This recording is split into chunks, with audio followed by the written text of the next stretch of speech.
Monday evening மேல எடுத்த vlog தான் ஷேர் பண்ணியிருக்கிறேன். 2 டேஸாவே நல்லா கோல்ட் அண்ட் காஃபா இருந்ததுனால, சுத்தமா எந்த வேலையிலுமே என்னால கான்சன்ட்ரேஷன் பண்ணவே முடியல. அதனால மண்டே ஈவினிங் கொஞ்சம் பிஸியாவே வொர்க் எல்லாம் போச்சு. அதனால சலிப்பில்லாம எல்லா வொர்க்கையும் முடிஞ்ச அளவுக்கு பார்த்துட்டேன். அதில நான் ஃபர்ஸ்ட்டு செஞ்ச வேலை என்னன்னா, மார்னிங்கே வெயில்ல கொஞ்ச நேரம் இன்டோர் பிளான்ட்ஸ் எல்லாம் வச்சிருந்தேன். ஈவினிங் அத அந்தந்த பிளேஸ்ல செட் பண்ணுங்கிறதுக்காக எடுக்கிறப்ப, எந்தெந்த லீஃப் சரியில்லையோ, அதெல்லாம் எடுத்துட்டேன். இந்த பேம்பு பிளான்ட்ல இருக்கிற அந்த தண்டு பகுதியே காஞ்சு போயிருந்துச்சு.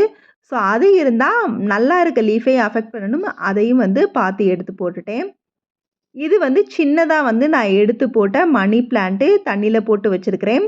இது நல்லாவே இப்ப வேர் விட்டு வந்திருக்குது. ஒரு 15 டேஸ் கிட்ட ஆயிருச்சு. இந்த அளவுக்கு வேர் வந்திருக்குது. 2 இடத்துல எனக்கு வேர் விட்டு வந்திருக்குது.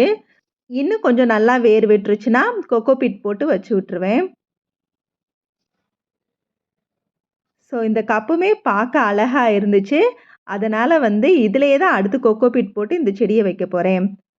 மாவு இல்லாம டிஃபன் வேலைய சமாளிக்கவே முடியாது. ஸோ கொஞ்சமாவது மாவு அரைச்சு வச்சுருவோம்னு சொல்லி ஒரு 1 1/2 உலக்களவு அரிசி ஊற வச்சு மாவு அரைச்சு வச்சுட்டேன். மாவு அரைச்சிட்டு இருக்க நேரத்திலேயே வீட்டையும் கூட்டி முடிச்சுட்டேன். வீடு கூட்டி முடிச்சதுக்கு அப்புறமா அப்படியே கொஞ்சமா ஹஸ்பண்ட் ஸ்நாக்ஸ் வாங்கிட்டு வந்திருந்தாரு. டெம்ப்ட் ஆயிருச்சு. கொஞ்சம் டயட்ல இருந்தாலும் அப்பப்போ எனக்கு பிடிச்சத நான் சாப்பிட்டுக்கிட்டு தான் இருக்கிறேன். ரொம்பவே நம்ம டயட்ட கன்டின்யூ பண்ணா கூட அது நம்மளுக்கு கிரேவிங்ஸ உண்டாக்கி இன்னும் கொஞ்சம் எதையாவது ஹெவியா சாப்பிடவும் தோணும். அதனால வெயிட் லாஸையே நம்ம மிஸ் பண்ணிருவோம். ஸோ அதுக்காகவே எனக்கு பிடிச்சத அப்பப்போ நான் சாப்பிட்டுருவேன். இது தேங்காய் பர்பி. இந்த பர்பி எனக்கு ரொம்பவே பிடிக்கும். ஸோ அது ஒண்ணும், மஷ்ரூம் பப்ஸும் சாப்பிட்டுட்டேன். கோல்டால த்ரோட்டு ரொம்பவே இதாயிருச்சு. ஸோ சூடா இஞ்சி டீ போட்டு நல்லாவே எனக்கு 1 டம்ளர் ஃபுல்லா டீ எடுத்துட்டேன்.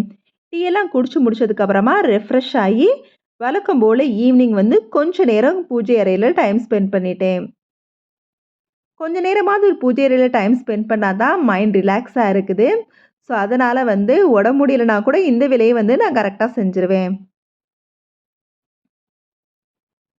ஈவினிங் ஸ்நாக்ஸ் கொஞ்சம் ஹெவியா சாப்பிட்டதுனால, நைட் டின்னர சிம்பிளா செஞ்சுக்கலாம். வெறும் பிரெட் ரெசிபி தான் செய்ய போறேன்.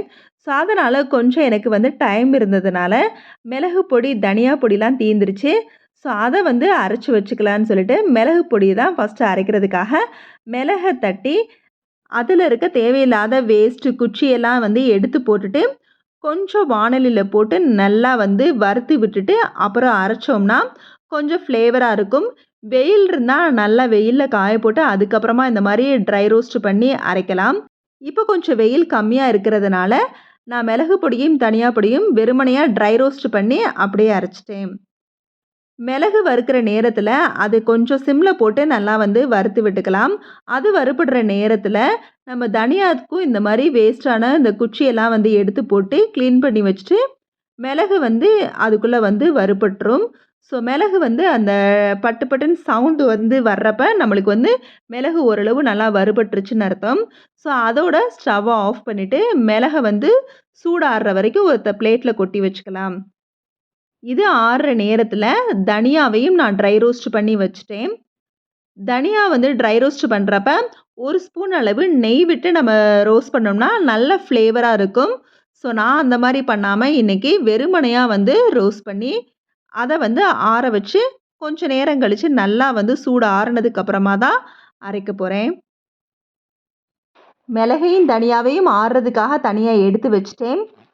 இப்போ மார்னிங் சமையலுக்கு காலையில இட்லி, தக்காளி சட்னி, தேங்காய் சட்னி தான் பண்ண போறேன். மதிய சமையலா தான் வெள்ளைப்பூடு குழம்பு வைக்க போறேன். ஸோ பூண்டு குழம்புக்கு வெள்ளைப்பூட மட்டும் உரிச்சு வச்சுக்கலான்னு சொல்லிட்டு, வெள்ளைப்பூட ஆக்சுவலா நான் இந்த மாரி தான் உரிப்பேன். இது ஈஸியாவே உரிச்சிடலாம். இருந்தாலும் மார்னிங் கொஞ்சம் டைம் இல்லாத காரணத்துக்கால வெங்காயத்த நான் காலையில தான் வெட்ட போறேன், சின்ன வெங்காயம். ஸோ பூண்ட மட்டும் கொஞ்சம் இப்போவே உரிச்சு வச்சுக்கலாம்னு சொல்லிட்டு, பூண்ட யூசுவலா நான் தட்டி தட்டி உரிக்கிற மாரி உரிச்சுட்டேன். இதுக்கு கரெக்ட்டா ஒரு 10 மினிட்ஸ் கூட ஆகாது. நம்ம பூண்டோட அந்த தலை எண்ட்ல நம்ம நல்லா லைட்டா டச் பண்ணி அந்த கல்ல வச்சு தட்டுனோம்னாலே, ஈஸியா நம்மளுக்கு உரிக்கிறதுக்கு வந்துரும். ஸோ அசால்ட்டா நம்ம எவ்வளோ பூண்டு வேணாலும் கொஞ்ச நேரத்தில உரிச்சிடலாம். இப்போலாம் எனக்கு பூண்டு உரிக்கிறது வேலை ரொம்ப பெருசா தெரியறதே இல்ல. சட்டுன்னு வந்து உரிச்சிடலாம். நம்ம ரொம்ப கல்ல போட்டு தட்டினோம்னா பூண்டு வந்து நஞ்சு போன மாதிரி ஆயிரும். லேசாக நம்ம கல்லை வச்சு தட்டினோம்னாலே ஈஸியாக வந்து கத்தியில் வச்சு பீல் பண்ண மாதிரி தோல் வந்து உறிஞ்சு வந்துடும். ஸோ பூண்டை வந்து எடுத்து ஃப்ரிட்ஜில் வச்சுட்டேன். இப்போ பூண்டு தட்டின இடம் கொஞ்சம் அந்த பூண்டு ஸ்மெல் வந்து இருக்குங்கிறதுக்காக லைட்டாக அப்போவே வந்து கவுண்டர் டாப்பை லிக்யூடு ஸ்பாஞ்சில் வந்து டிக் பண்ணி நல்லா தொடச்சி விட்டுட்டு ஈர துணியை வச்சும் நல்லா தொடச்சி விட்டுட்டேன். மிளகும் தனியாவும் இப்போ நல்லா ஆறிடுச்சு. ஸோ அதையும் கையோடு அரைச்சி வச்சிட்டோம்னா டிஃபன் வேலையை வந்து ஸ்டார்ட் பண்ணிடலாங்கிறதுக்காக அதையும் வந்து கையோடு அரைச்சி வச்சுட்டேன். நம்ம இந்த மாதிரி பொடிகள் எல்லாம் வீட்டிலேயே வந்து அரைச்சி வச்சுக்கலாம். இப்போ ரீசெண்டாக நான் நிறைய பொடியை வந்து வீட்டிலேயே வந்து அரைச்சி வச்சுக்கிறேன். எதுவுமே பேக்கெட் பவுடராக வாங்குறதே இல்லை. மிளகு பொடி, தனியா பொடி, பெருங்காய பொடி, மஞ்சள் பொடின்னு நிறைய எல்லாமே வந்து வீட்டில் தான் இப்போ நான் அரைச்சி யூஸ் பண்ணுறேன். எதுவுமே வந்து கடையில் வாங்கி பேக்கெட் பவுடராக யூஸ் பண்ணுறதில்ல. ஸோ இதுக்கெல்லாம் நம்மளுக்கு வந்து ரொம்ப நேரம் டைம் எடுக்காதுங்க. மார்னிங் கூட கொஞ்சம் ஹரிபரியாக போகும். ஆனால் ஈவினிங் டைம் கொஞ்ச நேரம் சமையலில் வந்து ஏதாவது ஒர்க் பார்த்துக்கிட்டு இருந்தாலும் ஒரு பக்கமாக வந்து நம்ம இந்த மாதிரி பவுடருக்கு வந்து ரெடி பண்ணி வச்சுக்கலாம். பிகாஸ் இப்போ இருக்க சுச்சுவேஷனில் நிறைய விஷயங்கள் வந்து கலப்படமாக இருக்குது. ஸோ அதில் முடிஞ்ச அளவுக்கு அந்த கலப்படத்தை வந்து குறைச்சிக்குவோம். அதை வந்து நம்மளே ஹெல்த்தியாக வந்து செஞ்சுக்குவோங்கிற தாட்டில் தான் நான் இந்த மாதிரி செஞ்சிட்ருக்கேன். நீங்களும் இந்த மாதிரி பவுடர்லாம் கடையில் வாங்குறது மாதிரி இருந்தீங்கன்னா கொஞ்சம் கொஞ்சமாக நம்மளை வந்து சேஞ்ச் பண்ணி இந்த விஷயத்தை வந்து நீங்களே வீட்டிலையே வந்து ரெடி பண்ணி பழகிக்கோங்க. நைட் டின்னராக பிரெட் ரோஸ்ட் தான் வீட்டில் இருக்க மற்றவங்களுக்குலாம் செஞ்சு கொடுக்க போகிறேன். நான் கொஞ்சம் ஏற்கனவே சொன்ன மாதிரி டயட்டை வந்து மெயின்டைன் பண்ணிகிட்டு இருக்கிறதுனால ஈவினிங் கொஞ்சம் ஹெவியாகவே ஸ்நாக்ஸ் சாப்பிட்டேன். ஸோ ஒரே ஒரு பிரெட் ஆம்லேட் மட்டும் சாப்பிட்டுக்கலாம். இது சுகர் சேர்த்ததுனால நான் சாப்பிட விரும்பலை. பிகாஸ் எந்த அளவுக்கு ஒயிட் சுகரை அவாய்ட் பண்ண முடியுமோ அந்த அளவுக்கு நான் ஒயிட் சுகரை அவாய்ட் பண்ணிகிட்ருக்கிறேன். ஸோ அதனால் இதை சாப்பிட விரும்பலை. அது மட்டும் இல்லாமல் ஈவினிங் வந்து கொஞ்சம் ஹெவியாகவே வந்து ஸ்நாக்ஸ் சாப்பிட்டதுனால ஒரே ஒரு பிரெட் ஆம்லேட் போதும். அதில் வந்து ஆயில் அதிகமாக இருக்காது. இதுனா நிறைய வந்து நெய் விட்டு நான் செய்கிற மாதிரி இருக்கும் பிரெட் ரோஸ்ட்டில். ஸோ அதனால் எனக்கு வந்து ஒரே ஒரு முட்டை உடச்சி ஊற்றி அதில் கொஞ்சமாக உப்பு, பெரிய வெங்காயம் பொடிசு பொடிசாக கட் பண்ணது, அதோட கொஞ்சமாக மிளகாய்த்தூள், மிளகுத்தூள் சேர்த்து நல்லா பீட் பண்ணிட்டேன். இதோட குடமிளகாய் இருந்தாலும் நான் சேர்த்துருப்பேன். ஸோ இல்லாததுனால இந்த அளவுக்கு மட்டும் சேர்த்து இதோட நம்ம கேரட்டும் திருவி போட்டு செய்யலாம். நல்லா வந்து ஃபில்லிங்காக இருக்கும். நான் ஈவினிங் வந்து ஸ்நாக்ஸ் சாப்பிட்டதுனால இந்த மாதிரி எதுவுமே சேர்க்கலை. வெறுமனையாக பொடிசாக கட் பண்ண சின்ன வெங்காயம் மட்டும்தான் சேர்த்து அதோட காரப்பொடியையும் சேர்த்து கலந்து பிரெட் ஆம்லேட்டாக போட்டு எடுத்துக்கிட்டேன். இந்த மைதா பிரெட்டை விட வீட் பிரெட் தான் ஹெல்த்தி. பட் சம்டைம்ஸ் அது கிடைக்க மாட்டேங்குது. ஸோ இல்லாத பட்சத்துக்கு இந்த மாதிரி சில நேரம் எடுத்துக்க வேண்டியதாக இருக்குது. ஸோ கொஞ்சமாக வந்து நெய் விட்டு பிரெட்டை வந்து முன்னையும் பின்னையும் திருப்பி போட்டு எடுத்துட்டு அதுக்கப்புறமா ஆம்லேட்டுக்கு கலந்து வச்ச முட்டையை ஊற்றி அதில் வந்து பிரெட்டை வந்து முன்னையும் பின்னையும் வந்து திருப்பி போட்டு அதில் ஒன்றா ஃபோல்ட் பண்ணி இந்த பிரெட் ஆம்லேட்டை ரெடி பண்ணிடலாம் ஈஸியாக.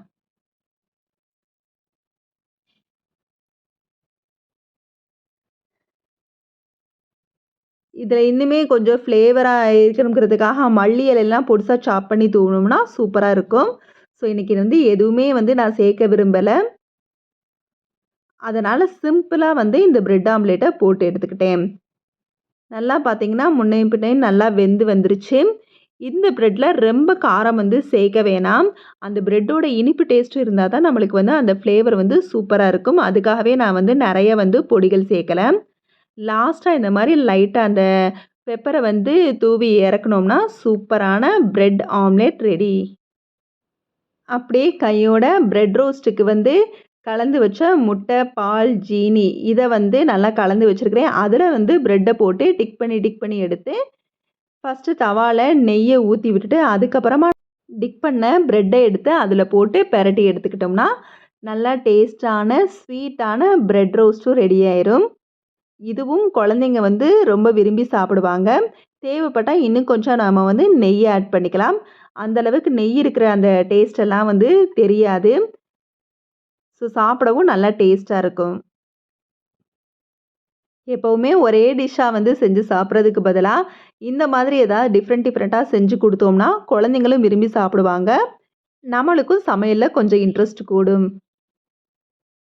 இப்போ டிஃபன்லாம் சாப்பிட்டு முடிச்சதுக்கப்புறமா கையோட இருந்த பாத்திரத்தையும் வந்து கழுவி வச்சுட்டேன். இப்போ நம்ம அரைச்சு வச்ச பொடியெல்லாம் நல்லா சூடு ஆறிருச்சு. ஸோ அந்தந்த பாக்ஸில் வந்து போட்டு வச்சுக்கலான்னு சொல்லி மிளகு பொடி எப்பயுமே 2 பாக்ஸாக போட்டு வைப்பேன். ஒரு பாக்ஸில் வந்து நம்ம சமையலுக்கு வந்து மற்றதுக்கு யூஸ் பண்ணுறதுக்கு, இந்த பாட்டில் வந்து ஆம்லேட் போடுறதுக்காகவே வந்து இந்த பாட்டிலில் வந்து தனியாக மிளகுத்தூள் வச்சுருக்கிறேன். ஸோ தனியா பொடியும் மாறிடுச்சு. ஸோ அதையும் வந்து இன்னொரு பாத்திரத்தில் வந்து கொட்டி வச்சுடுறேன். ஸோ முடிஞ்ச அளவுக்கு 2 நாள் எந்த அளவுக்கு வந்து நான் சோம்பேறியா படுத்து கிடந்தேனோ, சோம்பேறின்னு சொல்ல முடியாது. கொஞ்சம் கோல்டு, காஃப்ங்கிறதுனால நம்மளுக்கே இரிட்டேட் ஆயி வந்து வேலை செய்யவே தோணாது. ஸோ அதுவும் அந்த டேப்லெட்லாம் காஃப், கோல்டுக்குலாம் எடுக்கிறப்ப ரொம்ப ட்ரவுசியா தூக்கமா வரும். ஸோ அந்த இதுலயே வந்து நான் எந்த ஒர்க்கும் வந்து பண்ணவே இல்ல. இன்னுமே வாய்ஸ் கூட உங்களுக்கு தெரியும், வித்தியாசம் தெரியும். இனிமே வாய்ஸ் கூட சரியாகல. ஸோ இருந்தாலும் வந்து எந்த அளவுக்கு வந்து 2 நாளா வந்து ஒரு வேலையும் செய்யாம படுத்திருந்தேனோ, முடிஞ்ச அளவுக்கு சலிப்பில்லாம இன்னைக்கு எல்லா ஒர்க்கையும் வந்து பார்க்கணும். முடிஞ்ச அளவுக்கு பண்ணிறணும் அப்படிங்கிறதுக்காகவே நெறைய ஒர்க்க வந்து இன்னைக்கு ஈவினிங் வந்து இழுத்து போட்டு செஞ்ச மாரி செஞ்சுட்டேன். Wash basin, toilet, glass cupboard இதெல்லாம் வந்து ஒரு நாள் விட்டு ஒரு நாள் வந்து இந்த மாரி நம்ம வந்து நைட்டு வந்து ஏதாவது ஒரு ஏரியா வந்து நம்ம செலக்ட் பண்ணி அத வந்து கிளீன் பண்ணி வச்சுட்டோம்னா, வீக்லி ஒன்ஸ் வந்து நம்ம வீடு மாப் போடுறப்ப மொத்தமா கிளீன் பண்ணணும் அப்படிங்கிற அந்த ஒர்க் லோடு வந்து அதிகமா இருக்காது. ஸோ அன்னன்னைக்கு வந்து அத வந்து முடிக்கிறதுனால நம்மளுக்கு வந்து டெய்லியுமே அது வந்து கிளீனா இருக்கிற மாரி இருக்கும். ஸோ இதெல்லாம் இப்ப தான் நானே ரீசென்ட்டா ஒரு 8 மந்த்ஸா தான் ஃபாலோ பண்ற விஷயங்கள். இது ரொம்பவே நல்லா இருக்குது. பிகாஸ் எனக்கு உடம்பு முடியலனா கூட இப்போ 1 வீக் வந்து என்னால எந்த வேலையும் செய்ய முடியலனா கூட நாம அப்பப்போ பண்ண விஷயங்கள் வந்து நம்மளுக்கு வந்து அந்த ஒர்க் லோடு வந்து இல்லாத மாதிரி ஆக்கிருது. எப்பயுமே ஒர்க் எல்லாம் முடிச்சதுக்கு அப்புறமா நான் நைட்டு வந்து ஹேர் ஆயில் வந்து அப்ளை பண்ணி நல்லா மசாஜ் பண்ணிட்டு தலைய நல்லா பின்னி மடிச்சு போட்டு தான் படுக்க போவேன். ஸோ அந்த மாதிரி வந்து ஹேர் ஆயில் மசாஜும் பண்ணதுக்கப்புறமா இது வெறும் கோகோனட் ஆயில் தான். இதோட எதுவுமே நான் வந்து ஆட் பண்ணவே இல்ல. ஸோ அதான் மசாஜ் பண்ணதுக்கப்புறமா வீக்லி 3 டேஸ் அல்லது 4 டேஸ் வந்து ஃபேஸ் பேக் ஏதாவது அப்ளை பண்ணுவேன். ஸோ அந்த ஏரியாலயே உங்களுக்கு தெரிஞ்சிருக்கும். அங்க வச்சிருக்கிறது எல்லாமே நான் வந்து ஃபேஸ் பேக் தான். ஸோ எதுவுமே முடியாத பட்சத்தில நைட்டு வந்து இந்த ஆலிவேரா ஜெல்ல வந்து ஃபுல்லா வந்து ஃபேஸ்ல மசாஜ் பண்ணிட்டு மார்னிங் தான் ஃபேஸ் வாஷ் பண்ணுவேன். இதோட இந்த வீடியோ முடியுது. இந்த வீடியோ பிடிச்சிருந்துச்சுன்னா லைக் பண்ணுங்க, ஷேர் பண்ணுங்க, கமெண்ட் பண்ணுங்க. மறக்காம நம்ம சேனல சப்ஸ்கிரைப் பண்ணுங்க. Okay, bye. தேங்க்ஸ் ஃபார் வாட்சிங்.